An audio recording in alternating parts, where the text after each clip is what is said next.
8 number প্ৰশ্নটোত কৈছে যে এটা ট্ৰেপেজিয়ামৰ সমান্তৰাল বাহু দুটাৰ মাপ 30 সেন্টিমিটাৰ আৰু 54 সেন্টিমিটাৰ।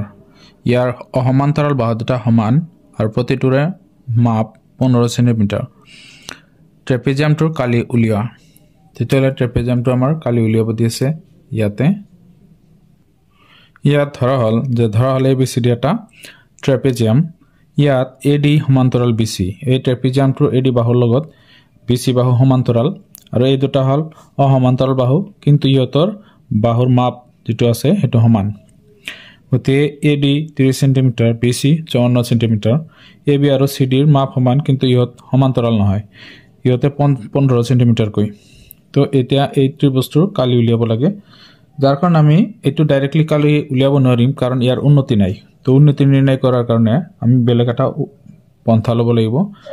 গতিকে আমি ইয়াত কি কৰিম, আমি এই CD বাহুৰ সমান্তৰাল কৈ আৰু এটা আমি ইয়াতে বাহু লম। এটো হ'ব আমাৰ কি AE বাহু। AE বাহু ললো, এটো যদি 15 সেন্টিমিটাৰ হয় এটো 15 সেন্টিমিটাৰ হ'ব AE। গতিকে এটো এতিয়া এটা কি হৈছে, সমান্তৰিক হৈছে। সমান্তৰিকৰ বিপৰীত বাহু সমান্তৰাল আৰু সমান। গতিকে এটো 30 হলে এইখিনি কি হ'ব, অৰ্থাৎ EC 30 সেন্টিমিটাৰ হ'ব। তো এইখিনি হল। এতিয়া আমি কি কৰিম, এইখিনি 30 সেন্টিমিটাৰ হলে আমাৰ 54 সেন্টিমিটাৰ আছিল গোটেইখিনি। তো 30 যদি আমি এইখিনি বাদ দিও, গতিকে এইখিনি পাম আমি কিমান 24 সেন্টিমিটাৰ, 24 পাম। গতিকে এতিয়া এই BE ইয়াৰ মধ্যবিন্দুত যদি আমি এটা লম্ব অঙ্কন কৰো, ইয়াত এটা লম্ব অঙ্কন কৰিম, এটো হ'ব লম্ব। গতিকে এটো এটা কি হ'ব, সমকোণী ত্ৰিভুজ হ'ব, এটো এইফালেও হ'ব। এতিয়া এইখিনিত আমাৰ এটা কাম হল যে যিখিনি আমি অঙ্কন কৰিলে এইখিনি আমি লিখি লওঁ। অঙ্কন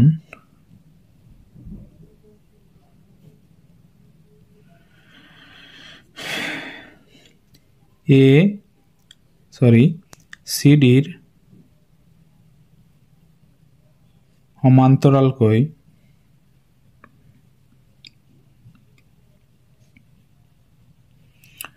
CD ৰ সমান্তৰালকৈ AE ৰেখা টনা হল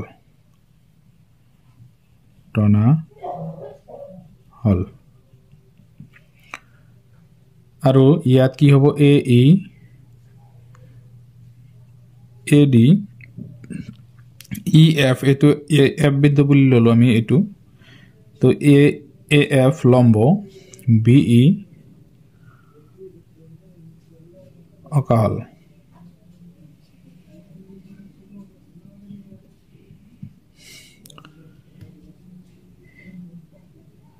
F হল BE ৰ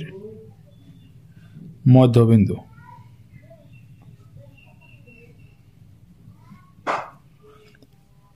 এতিয়া এটা কাম কৰিব পাৰো, তেতিয়া BE নিৰ্ণয় কৰিব লাগে। BE নিৰ্ণয় কৰিলে BC ৰ পৰা আমি EC মাইনাস কৰিব লাগিব। তো ইয়াত BC হ'ব আমাৰ 54 আৰু EC হল 30, এতিয়া থাকিব 24 সেন্টিমিটাৰ। তাৰ পিছত BF উলিয়াব লাগে। BF টো হ'ব এই BE ৰ আধা, তে half of BE, half into BE আমি কিমান পালো 24। তো 24 ৰ আধা কিমান হয় 12 সেন্টিমিটাৰ। এতিয়া এইখিনি যদি 12 হয়, এইখিনিও কি হ'ব 12 হ'ব। গতিকে আমি এটোত কি কৰিম, এটা পাইথাগোৰাছৰ এটা ত্ৰিভুজ আমি লৈ পাইথাগোৰাছৰ সূত্ৰ ব্যৱহাৰ কৰি আমি AF যেটো উন্নতি ইয়াৰ মান উলিয়াব পাৰিম। তো পাইথাগোৰাছৰ সূত্ৰটো কি আছিল, ইয়াত আমি ব্যৱহাৰ কৰি দিও। যে ত্ৰিভুজ ABF ৰ পৰা ত্ৰিভুজ ABF কি আছিল, যে এটো আছিল কৰ্ণ, যে AB স্কয়াৰ, এটো হ'ব আমাৰ ভূমি BF স্কয়াৰ প্লাস AF হ'ব উন্নতি AF স্কয়াৰ। এটো হল পাইথাগোৰাসৰ সূত্ৰ। তো AB ৰ মান আছে কিমান 15। তো AB স্কয়াৰ BF ৰ মান হল 12 12 স্কোয়াৰ আৰু AF স্কোয়ার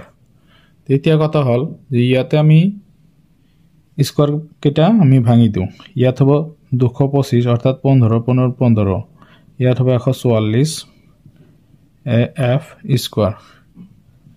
তো এতিয়া আমি কি কৰিম AF স্কোয়াৰ = 225 মাইনাস 144 যদি আমি মাইনাস কৰি দিও তেতিয়া 81 পাম আমি তো 81 এর বর্গমূল আমি জানো কি হ'ব 9 তো 9 সেন্টিমিটার পাম আমি এই উন্নতিটোৰ মান 9 সেন্টিমিটাৰ এতিয়া এই ট্ৰেপেজিয়ামৰ উন্নতি পালো আৰু সমান্তৰাল বাহু দুটা আছে গতিকে আমি কালি উলিয়াব পাৰিম therefore AB CD ট্ৰেপেজিয়ামৰ কালি আমি কালি উলিয়াম কালি হাফ ইনটু সমান্তরাল বাহু দুটা অর্থাৎ A plus B into H ইয়াত A হল A আৰু B হল সমান্তৰাল বাহু দুটাৰ যোগফল আৰু H মানে হল উন্নতি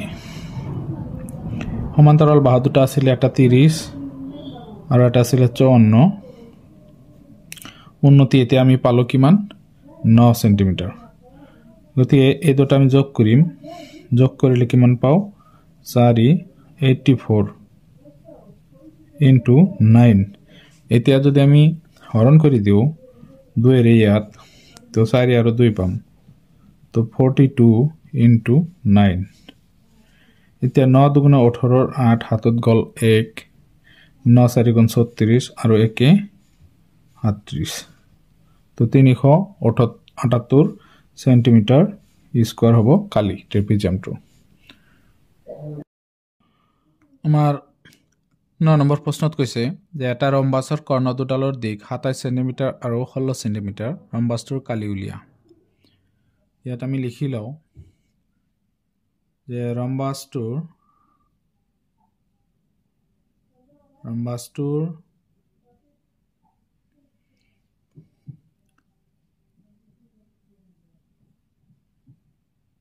কৰ্ণ দুডাল ক্ৰমে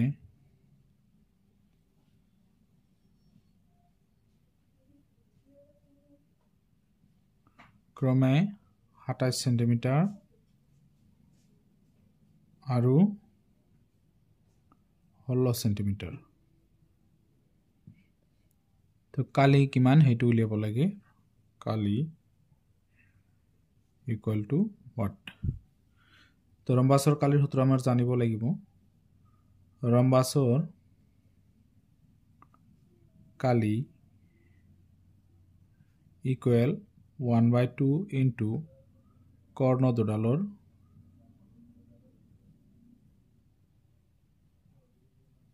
পূৰণফল এতিয়া হাফ ইনটু কৰ্ণ দুডাল কি আছিল এটা আছিল 27 সেন্টিমিটাৰ আৰু এটা আছিল 16 সেন্টিমিটাৰ এই সেন্টিমিটাৰ কি হ'ব স্কয়াৰ হ'ব এটা হৰণ কৰিম আমি 2 এৰে 16 8 বাৰ যাব তো 27 পূৰণ 8 এটা পূৰণ কৰিলে 7 8 গুণ কিমান হ'ব 7 8 গুণ 56 ৰ 6 হাতত 5 8 দুগুণ 16 আৰু 5 21 216 সেন্টিমিটাৰ স্কয়াৰ এখিনি হ'ব কালি 10 নম্বৰ প্ৰশ্নটোত কৈছে এটা ৰম্বাসৰ কালি হল 117 সেন্টিমিটাৰ স্কয়াৰ ইয়াৰ এডাল কৰ্ণৰ দিক 18 সেন্টিমিটাৰ হলে আনডাল কৰ্ণৰ দিক কিমান হ'ব তো ইয়াত আমি লিখি লও যে ৰম্বাসটোৰ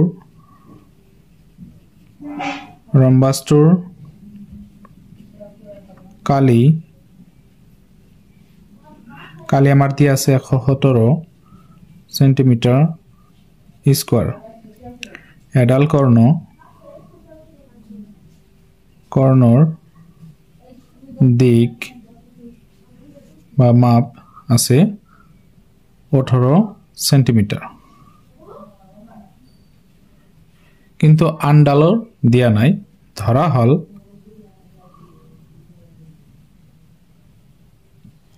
আনডাল কৰ্ণৰ দিক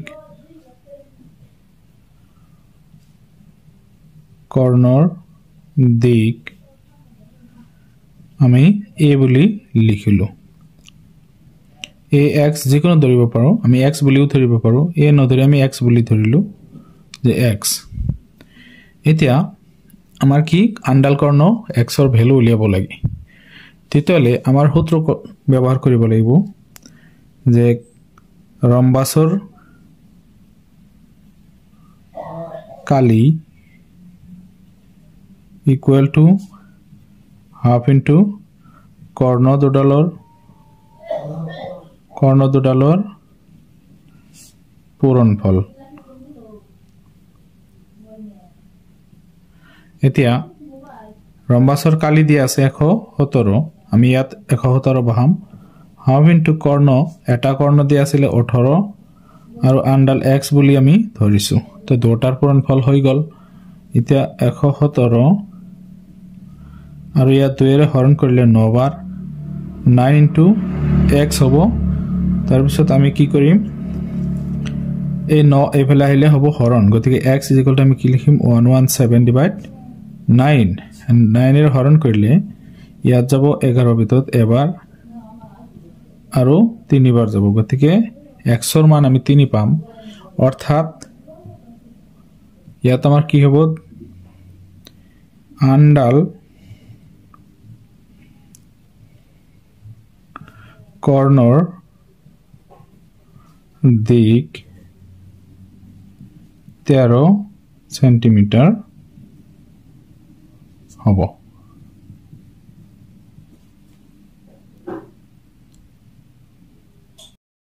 11 নম্বৰ প্ৰশ্নটোত কৈছে এটা ৰম্বাসৰ পৰিসীমা 52 সেন্টিমিটাৰ আৰু ইয়াৰ এডাল কৰ্ণৰ দিক 10 সেন্টিমিটাৰ হলে ৰম্বাসটোৰ কালি উলিয়া আমি ধৰি লৈছো যে এটা এটা ৰম্বাস ABCD ইয়াৰ এটা BD কৰ্ণৰ মাপ হল 10 সেন্টিমিটাৰ গতিকে কালি উলিয়াব লাগে ৰম্বাসটো ইয়াত আমি কি কৰিম ইয়াত BD আমি লিখি ললো যে BD = at let বুলি আমি কৰিলো যে let ABCD এটা ৰম্বাস ইয়াত আমাৰ BD কৰ্ণটো দিয়া আছে কিমান 10 সেন্টিমিটাৰ আৰু AC কৰ্ণ ইয়াত নাই তো AC কৰ্ণ নাই তথাপিও কি হ'ব আমি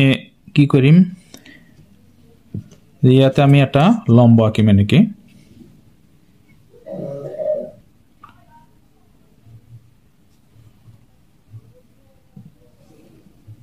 অৰ্থাৎ আৰু এটা যেটো আমাৰ হেৰি আছে কৰ্ণ সেই কৰ্ণটো আঁকি দিম আমি ডাইৰেক্ট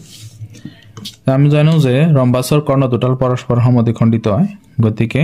এই অংশৰ লগত এই অংশ মিলি যাব আৰু এই অংশৰ লগত এই অংশ মিলি যাব গতিকে ইয়াত লম্বভাৱে সমদ্বিখণ্ডিত হলে ইয়াত এটা 90 ডিগ্ৰী কোণ হ'ব আৰু এটা এটা ত্ৰিভুজ কি হ'ব সমকোণী ত্ৰিভুজত ভাগ হ'ব তো ইয়াত আমি কি কৰিম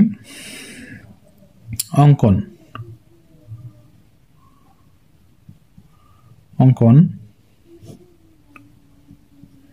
AC কৰ্ণ অকা হল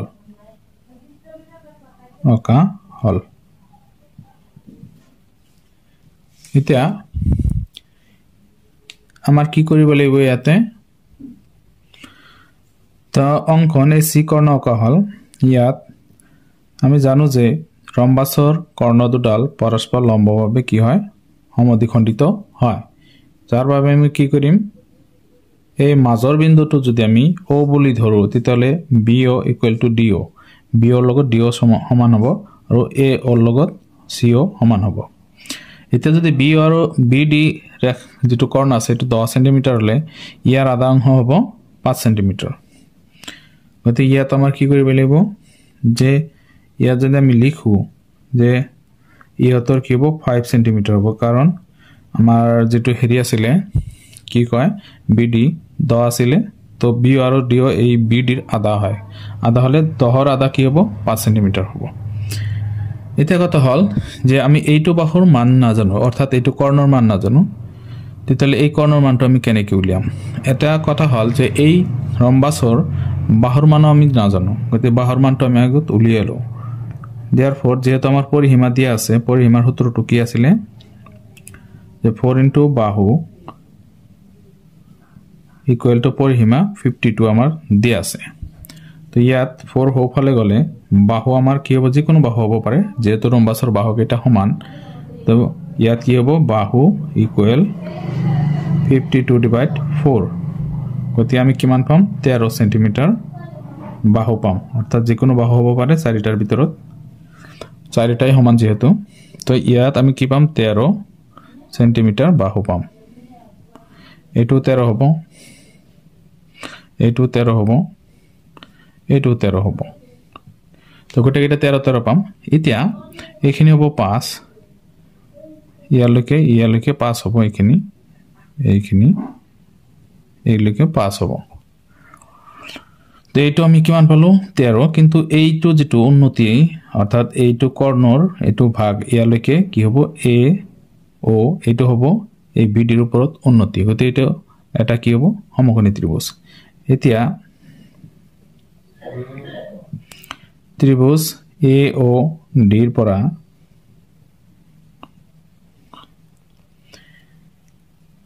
ইয়াত এ ডি কৰ্ণ হ'ব এ ডি হ'ব অতিভুজ A D square is equal to A O square plus O D square তো আর এ ডিৰ মানটো নাই এ ডিৰ মান কিমান আছে 13 স্কয়াৰ এ ওৰ মান হল এটো নাই এ ও স্কয়াৰ আৰু ও ডিৰ মান হল 5 তো 5 স্কয়ার 13 স্কয়ার ভাঙিলে হয় 169 এ ও স্কয়ার 5 স্কয়ার ভাঙিলে 25 এটা কি কৰিম আমি এই 25 এফালে দিলে কি হ'ব বিয়োগ হ'ব গতিকে 169 minus 25 equal AO square ইয়াত কিমান থাকিব 144 থাকিব AO square তো 144 এর বর্গমূল আমি জানো তো AO equal to 12 cm বর্গমূল হয় 144 এর তো 12 cm আমি AO পাম গতি AO যদি 12 হয় গতিকে AC হ'ব কিমান 24 cm কারণ ইয়াত দুগুণ এইখিনি আৰু এইখিনি সমান যেহেতু গতিকে AC is equal to 2 into AO তো 2 পূরণ AO হল 12 দুগুণ 24 সেন্টিমিটার এতিয়া এই ৰম্বাসৰ কৰ্ণ দুটালৰ মাপ আমি পালো এতিয়া আমি কালি উলিয়াব পাৰিম এটো হল ৰম্বাসৰ কালিৰ সূত্ৰ তো হাফ ইনটু কৰ্ণ দুটালৰ পূৰণফল কৰ্ণ দুটাল এটা আছিল 10 সেন্টিমিটাৰ আৰু এটা এতিয়া পালো কিমান এতিয়া পালো 24 সেন্টিমিটার তো সেন্টিমিটার স্কয়ার তে 2 24 12 বার হরণ যাব এটা পূরণ করলে 120 সেন্টিমিটার স্কয়ার কালি হবে